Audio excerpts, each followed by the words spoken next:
Okay, good morning, my friends. We're going to be talking about all kinds of things. But before I start, I just want to make sure that you understand I do use other people's copyrighted work, but under the Fair Use Act, which means I am using it to discuss what they are claiming.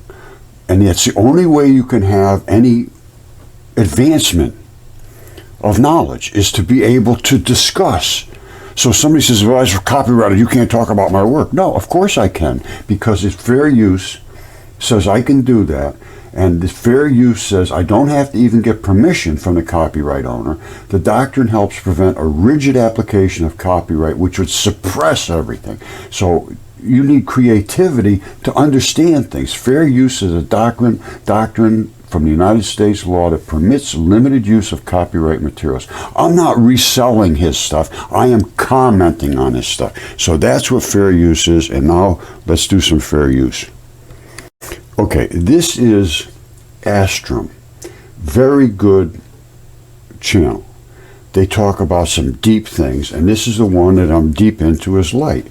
The attribute of light, science still can't explain. Well, let's see if we can explain it. I haven't seen this yet. This is how I do research. I come up, I look at what they have to say, and I comment as to what they have to say. Fair use. I'm not trying to steal anything. I just want you to see what their claims are versus my claims.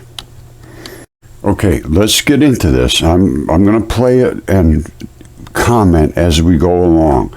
Otherwise, there's no other way for me to discuss what they have to say. All right, so here it goes. Light is so much stranger than you might think. Sure, it may seem simple enough, traveling around the universe, delivering energy from one place to another. It helps us see. It provides life to plants, and thus to our planet generally. It has a reputation for being very fast. And yet, for a source of energy that has become synonymous with greater understanding, light is surprisingly difficult to understand. Light helps us see other things better, sure, but when scientists tried to look at light itself, it was surprisingly difficult. All right, this is where I want to make my introduction to my work. Surprisingly difficult to see light. It is really not surprisingly difficult at all. We did it years ago, but again, it's very difficult to break into the mainstream with anything, although now they have agreed with basically everything I've said. And that's why there's so much interest in light and quantum and the universe and all that stuff now, is because they realize everything they've said about the nucleus is wrong. And everything they've said about light so far is wrong. They don't understand it. And I do. And I will show you that I do. And I want somebody to say, no, Roger, you're wrong. And here's why. So far, that has not happened. And it will probably not happen because I am not wrong. Okay, light is not hard to see at all. This is pulsed laser. These are all the particles that are in the air that have fields around them, because every particle has a magnetic field. Light is no more than a dipole field. Particle field. Particle wave. It bangs into everybody else's field, causing glow. This is acceleration of light. This is not supposed to be allowed. This is your standard speed of light. Banging in, pushing all the fields away from it, so they start to glow. Normally these would not glow at all. Now, this is that wave accelerating. I mean, you can't see that. I don't know what to say. That's the particle within the wave. It's pulling itself right out of the wave, just like a jet fighter does, getting ahead of the speed of sound. And here it goes ahead of the speed of light. Here's where it starts to build the neutrino values. They always talk about, we can't understand neutrinos. All it is a compression, a stronger and stronger compression of the light against its own self, bouncing back. And that's what happens as it approaches its target with the neutrinos. They bounce back at it, so it gets stronger and stronger and stronger, and then it explodes right here. And this is actually fission And that right there is fusion, because the black and the white particles come apart. And what black and white particles? These black and white particles. That is light. I have hundreds and hundreds and hundreds of pictures of this. Now, when that comes through the Venturi, coming out here, it creates these fields. And what are these? They're Higgs fields. This is the Venturi coming at us. When these little white spritzes, you see these white spritzes? When they bang into the black particles, they turn back into actual, particles. Before they were separated, the black and the white was separated. You see up here, the black never got through this white. Got through the Venturi, only the white. And like I say, I have hundreds, literally hundreds, well, maybe even thousands of pictures of these different types of interactions. All the different colors, all the different energy values, well, let's just continue on. That's my claim about what light is. It's easily seen, it accelerates, it creates the Higgs fields. As it reattaches, it creates fission and fusion through our Venturi. And that, my friends, is literally a photon. And that is as well. And these down here, these little sideways jobbers, those are neutrinos. They're not hitting hard enough. This one here is right in the path of the Venturi. These other ones are over up in here and over under here. They're not quite as concussed. So they are in their neutrino phases. This one goes zip right into the Venturi. So that is my claim. Now let's go back and see what else they have to say. Okay, let's see what else they have to say about light. It was surprisingly difficult. No, I don't mean that they started staring into any lamps. Please don't do that at home. But experiments in the last 200 years or so have proven that what light appears to be and what light is are actually two different things. For one simple reason. Annoyingly enough, light behaves differently when you're not looking at it compared to when you are. That's just completely nonsense. What they are doing when they say looking at it, they're putting some kind of a device inside amongst the fields that absorb some of the energy so that they can see the energetic values. We use CMOS. This is exactly what I used and Rod used to see all of our light pictures. This is it. And they're using them now at Lawrence Livermore. I just saw it the other day. Seeing the exact same stuff we're doing. High energy laser right into a cell phone like this. They show all the white splashing away, and then they show the black and the white field and the black particles sitting right on top of it. Lawrence Livermore. That's just a couple of days ago. So they know this now. It's just they're having a hard time catching up with it. So let's just continue on this one more second or two here. What is the true nature of light? Why? Right. The true nature of light is it's a dipole particle. Why does it behave strangely when you're looking at it? Because you're interfering with its fields. You're taking part of its energy. So that it's going to look different. So there's another one we shot down. Let's keep going. Why is it behaving strangely when we're not looking? And what does it say about how the universe really works? I can tell you how the universe really works. It's saturated with particles and fields, and all the particles coming through them are slowing down, creating the cosmic microwave background. They are just light particles that just slow down to almost nothing. They're not just things sitting around out there. They come. So the things that we're looking at are not where we think they are. Absolutely not. Light does not travel at 186,000 miles a second forever. There is no vacuum in space. It is continuously slowing down as it comes toward us. It's not that these planets are being pulled away so fast like this. Here, they say light never slows down. Can't slow down. So why does it shift like this to red? Why would that happen? Well, the only thing they can think of, because light can't slow down. That's the only reason that they think this way. Light can't slow down, so the only possibility that we can see it shifting is that everything is pulling away from us. All the galaxies are going crazy. No, they're not. That's insanity. Light is coming through all this debris in space and slowing down. Simple as that. Okay, let's shed some light on light. I agree 100% should be fun. Let's begin with the basics. What is light?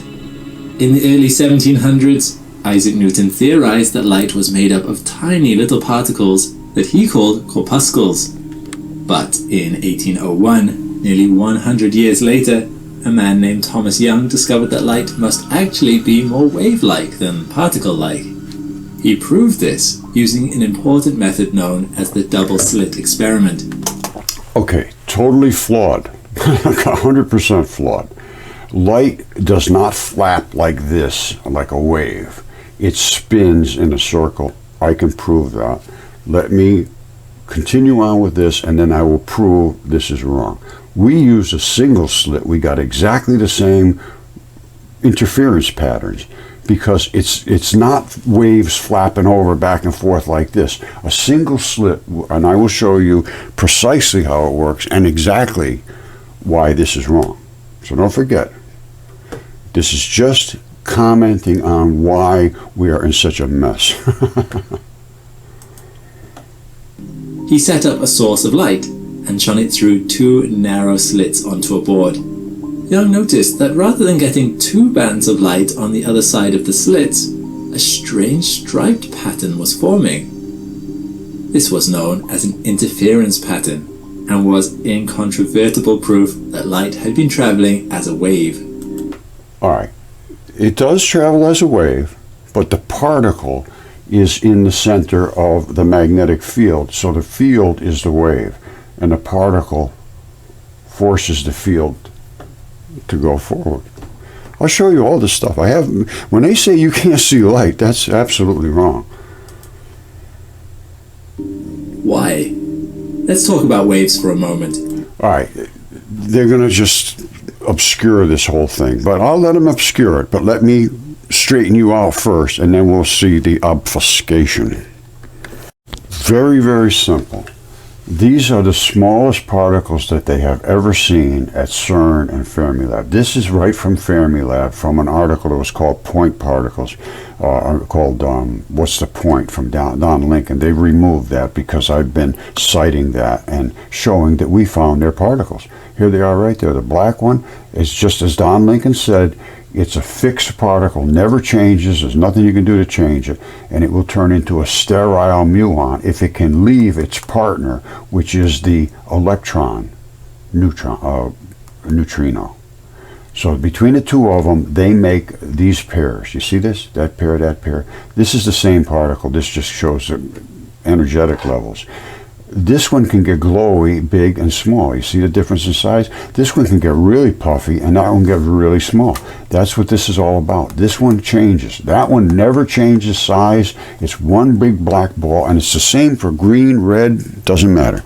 Now, coming through the air this way, the actual particles concuss. You see those little red spots in the front there?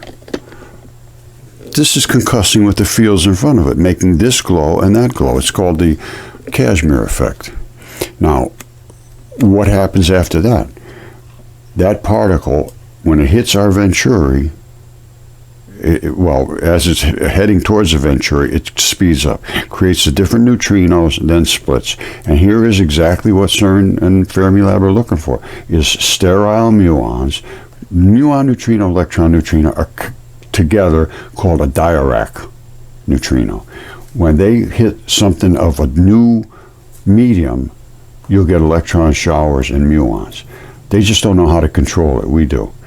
When it comes through this Venturi, right here, we have nothing but raw electrons, and that is energy. That's where the energy is. The black particles, the muons, they don't have any energy other than to push. They are the carriers.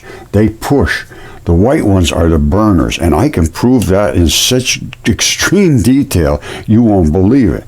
Don't forget, let's take a quick look at it. I'm going to show you the light accelerating and the bosons, which are the black particles, pushing the white particles forward, and as they hit the fields in front of them, the white particles will go like this, and the black particles right behind will not glow at all. You want to see it? Of course you do. There it is. This time coming through the Venturi, we let a little squiggle of black come through. And that's the pusher. You see it? Other than that, we had just nothing but pure white, absolute solid white. And then the blacks came back in. This time we're pushing the white through this. A little different mechanism going on here. The other one we squirted only the white through. This time we let some of the black to show that it can push this white. Now I'm going to show you an atomic bomb blast, because this is nothing but a subatomic bomb. And when that went off, the white particles go out first, because they always lead the black. The black pushes the white. And that's exactly what's going to happen in this bomb blast. There's a house right here. And that house, when it gets hit with the white has no mass. It has no mass whatsoever. It just has energy. I can't explain that. But I can tell you it has a hell of a lot of energy. The house will be here, and then the house will just burn, or the smoke will just rise up. It won't even move. It just burns up. Or anything combustible burns. Burn, burn, burn, burn, burn, burn, burn, burn, burn. Bam! When that hits it, it's all over. These are the carriers, the black balls, the fixed particles, never change size, bowling ball. These are just fluffy little jobbers that when they hit you, they just burn you. It's just that they just burn. They don't move you. Watch this in the atomic bomb blast. Don't forget, this is ground zero. What happens? All the white goes out first, then the black comes after. Because all the white will always surround a black core. There'll be a black core in really in everything. Everything we see is surrounded with white particles. That's why all the colors jump back at us, because they're bouncing off these different molecules that have different frequencies that bounce back. That's why we see colors. But you don't see any colors from the black. It doesn't absorb, it doesn't emit, and it doesn't reflect. The only time you can see it is when it's sitting on top and separated from the glowy particles. And that's the only, it's in here too. That black is everywhere. It's all over there. You're not ever going to see it. Never, ever, ever, ever, ever, ever, until you can separate the particles. And we did, and that is light. So we're separating light. Light is not supposed to speed up. It's not supposed to slow down. They have no idea what light is. They totally lost. I'm telling you right now, and they're totally lost about the nucleus. I know how the nucleus is constructed. It's all dipoles. All right, so what have I shown you? I've shown you that the light can accelerate. The light can split the black from the white. I've shown you that the black pushes the white, the boson, the carrier, and the electrons. Now, let's see these actual electrons developing, green and red. Let's look at the red first. This is a laser coming this direction and hitting the venturi here where they split. What is that? What do you think that is? It's a neutrino.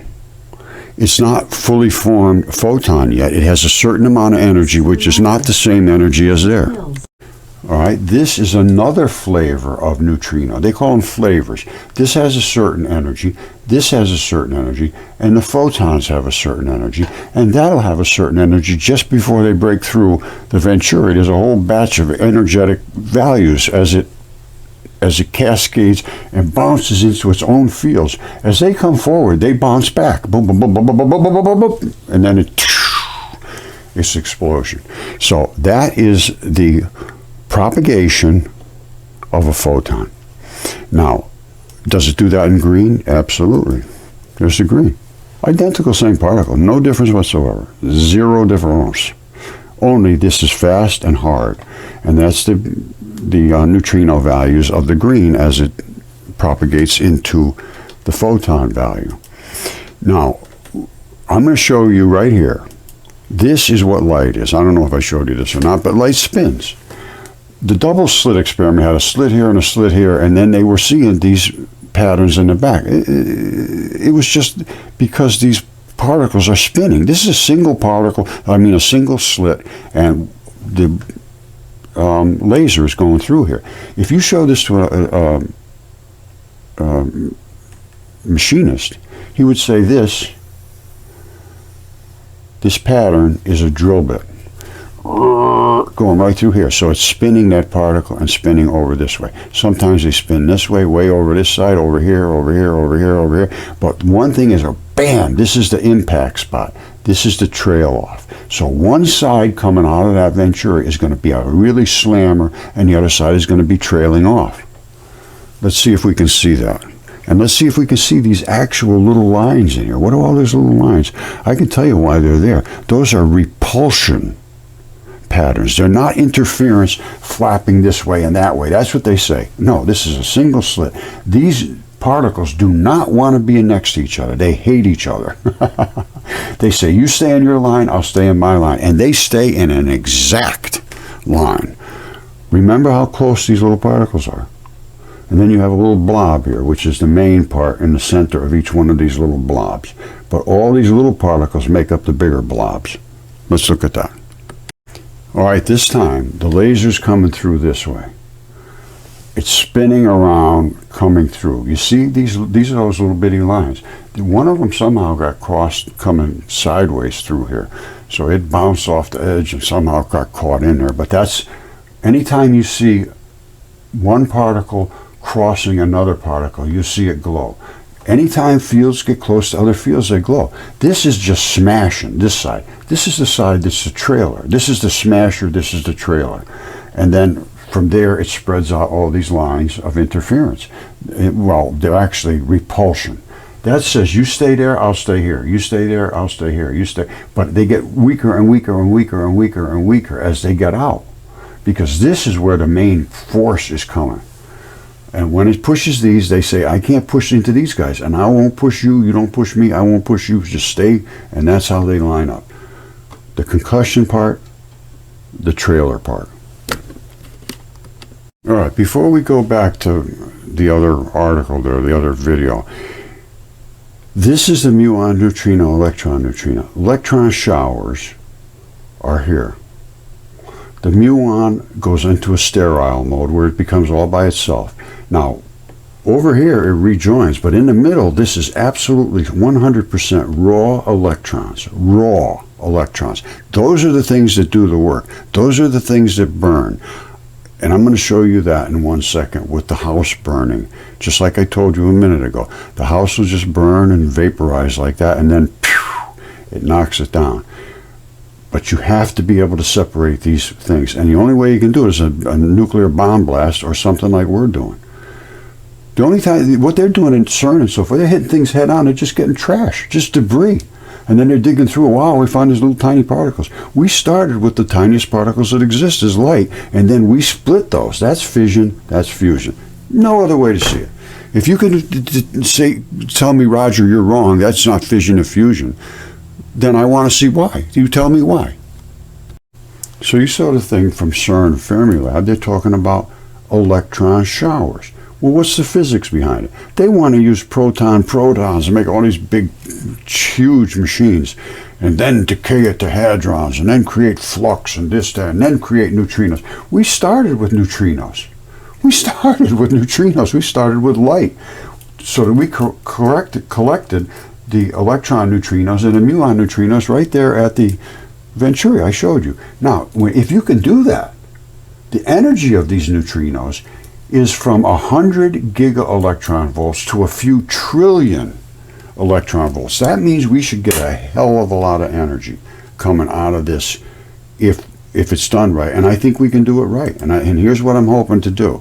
At some point, I'm hoping somebody will be able to take this device, very simple, put it in a lunchbox like this, have all your little outlets going in, any type of voltage, amperage, whatever you want. AC, DC, 110, 220, it doesn't matter.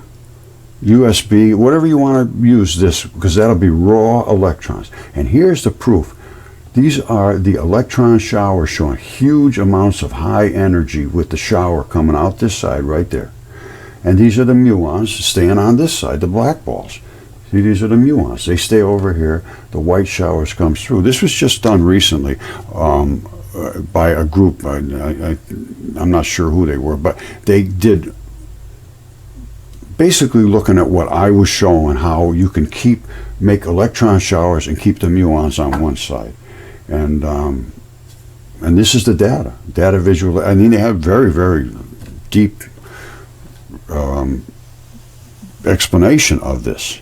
And all it means is the electrons are separated from the muons. Exactly. And the electrons come through because they can squirt down. The muons are just too big. But when they come up and they slam those white ones through, they just like hitting a brick, squirting them through. And the white ones have they just go wherever they're being pushed. And they're going to be pushed down into the battery. Right down here. These white ones, they have nothing to them. Wait till I show you the bomb blast. Then you'll understand, I hope. Okay. My claim is that this house will just burn and smoke like this, and then it will be blasted away because they have a bomb, a nuclear bomb, I don't know, a mile away or something, I think it is. And I said the white particles will hit, and they have no mass, they just burn like that. All of the wires, the poles, anything that can absorb electrons. Metals will not burn. They can absorb those electrons without vaporizing. That's why you use metal for pans. You don't use wooden pans. These are going to burn and just smoke. But you'd expect them to just go moving, but they don't. The only thing that moves them is the black. So the white is like malleable. And what we did with our Venturi is we went to that white, and the white was just laying there going, and wherever it goes, we can use that white as electricity. Now watch what happens. I have this running slow. I'm just going to let it go. And let me turn off the sound. And what will happen is you'll see everything in the air glow, which is there it is. All of the atoms in the air are glowing. Now look, this is nothing. Look, it's just burning. It's just fuming. And now will come the black particles. Those were the white ones. Boom, there it goes. Now watch, everything turns around and comes back because there it goes back. Because black is gravity, and the black is still back there. Okay, before I show you what I'm going to show you, I show this laser and then these two nails. Those are just floppy little things I just threw together real quick, because that's all Rod did, was use this laser with the cell phone, the same cell phone that I have here. This is my stuff. I did exactly what he did, only he did it good. He put two finishing nails right next to each other, shot the laser through it, and then started taking a selfie side and looking at it. Let me try to explain to you. All right, my friends, this is hard to believe, but it's true. This is all we use to create the things we use. This is the red laser, a couple of pins to go through to make the Venturi, and a Samsung Galaxy S3 phone. That's it. We used some green, we used some blue, we used the red pulsed lasers. Two actually finishing nails was what Rod Warren discovered this just by accident. He was trying to do a double slit experiment, but he put two finishing nails right close together to make a slit. And when the light hit it, it had to go crush itself into its own cell, and when it came out the other side, it was separated. And he started sending me all these pictures. What do you think? I said, whoa, I know exactly what to think. Now, they're doing the same thing we're doing, only they're making it with a machine like this. It's insanity. To make these, they're using this to make these electron showers. They have to go proton, proton, and through all kinds of gyrations and money through their phaser to get this 100 gigavolt to a trillion gigavolt electron neutrinos. We have them using this right here.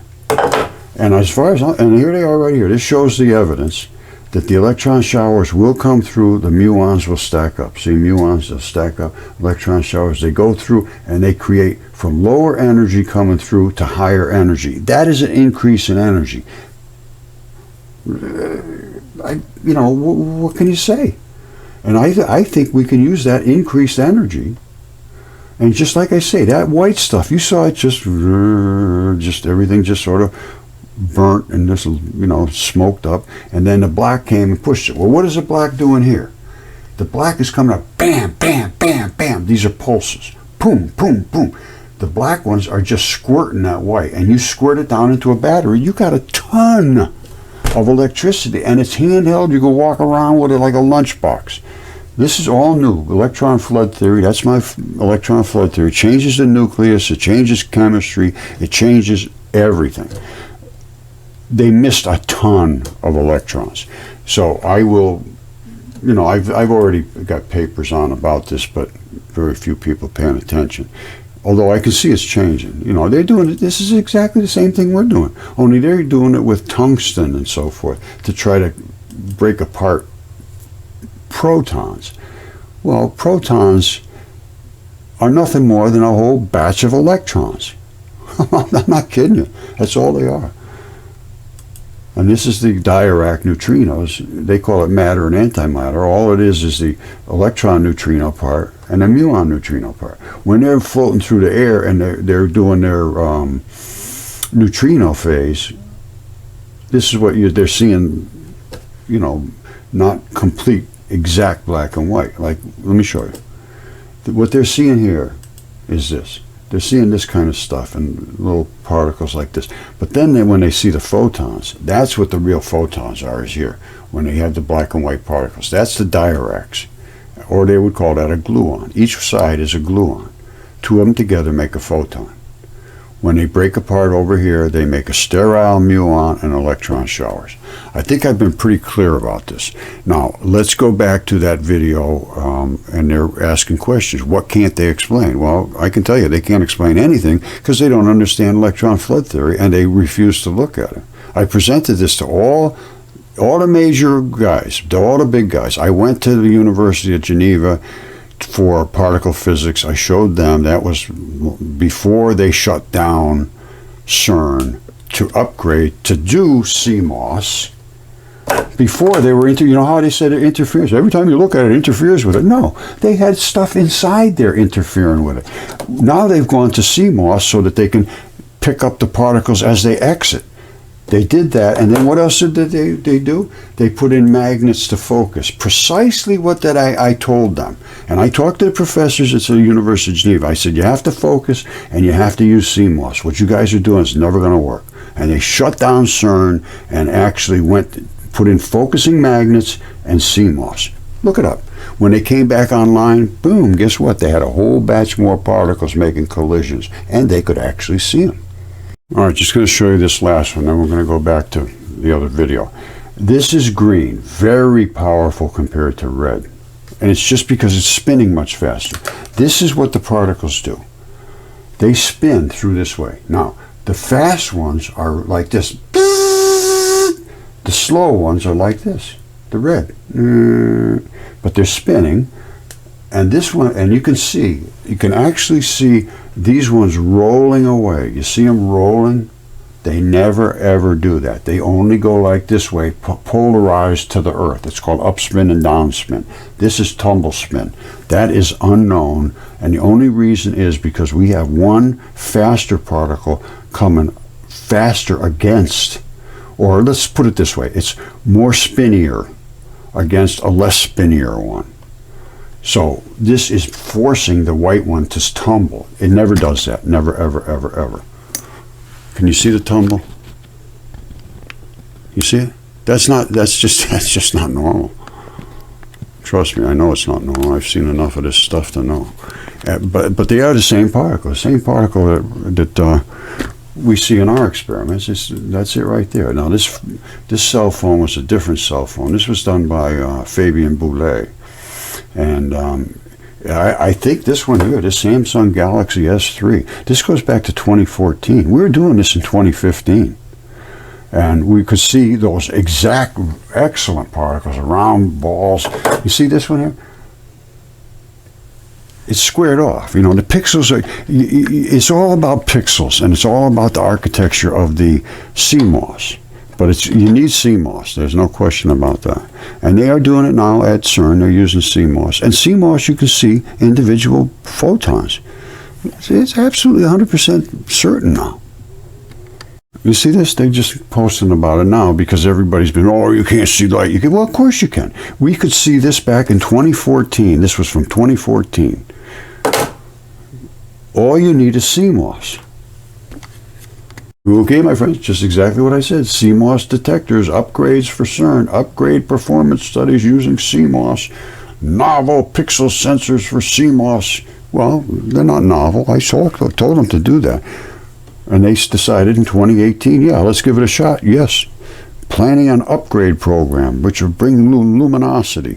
And all you're looking for is luminosity. And we got luminosity coming out of our luminosities. You see that?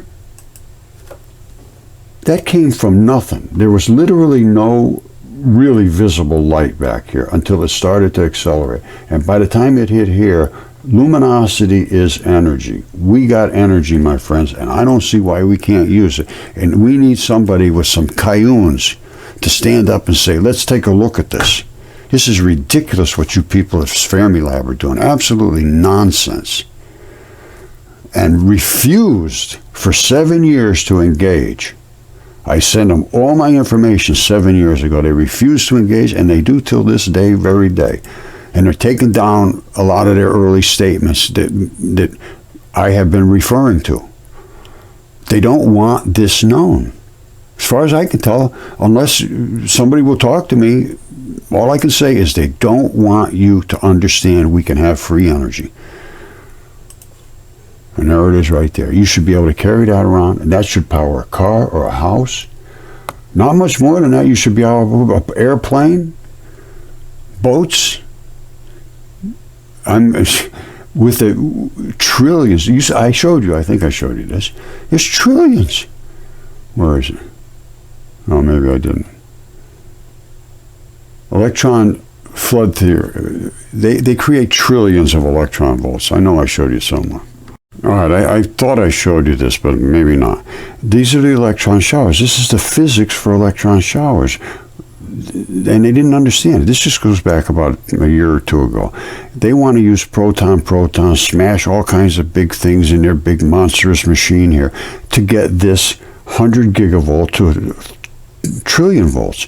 That's how, all they want to do is to create energy of neutrinos. All right, and they're trying to create them by trying to separate them from particles, smashing them through dark photons and creating these final products, which are the electron neutrinos, electrons and muons. And at that point, they have increased the value of them to 100 gigavolts to a few trillion electron volts. That is an enormous increase in energy. I don't see why we can't use it. Right there.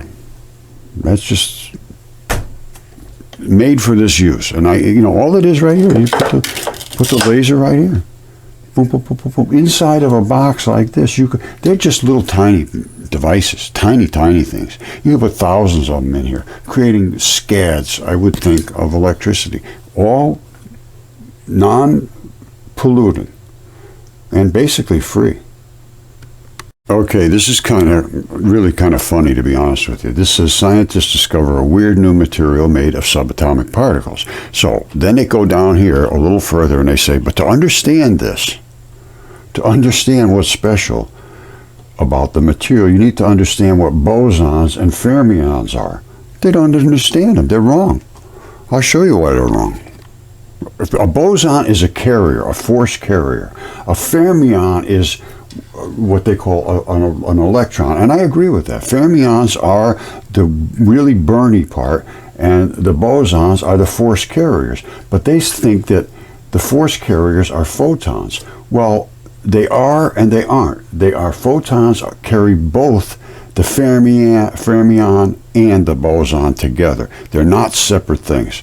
That's where they're missing. So they don't understand it, so how are they going to explain it to you? Okay, my friends, this is it. Comments, discussion, debate, rspur with 2 R's at gmail.com. Any questions? I don't care what it is. But today we're talking about physics, and we're talking about light and particles and the nature of atoms and all that business. But I also want to talk about space and what's out there and what planets are constructed of and what comets are all about. All of that stuff. Anybody that wants to talk to me about that, I'd certainly love to engage.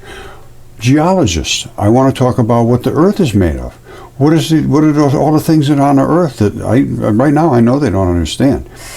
What about historians? Historians saying this happened at such and such a time, this was 100 million years ago, this happened. So let's talk about that. Let's talk about how they arrived at those conclusions. Let's do something. Let's give them something to talk about. All right, let's do that. I got something to talk about. A little mystery to figure out. A lot of mysteries to figure out. So don't forget, rspur@gmail. If you're an expert at anything, I don't care what you are, you should be able to stand up for yourself. And right now, I am assailing virtually all experts. So if you think you're an expert, you're going to talk to me, or you're not an expert. All right, Kabish? You talk to me, then I will certify you as being an expert. How about that? I own science now, my friends.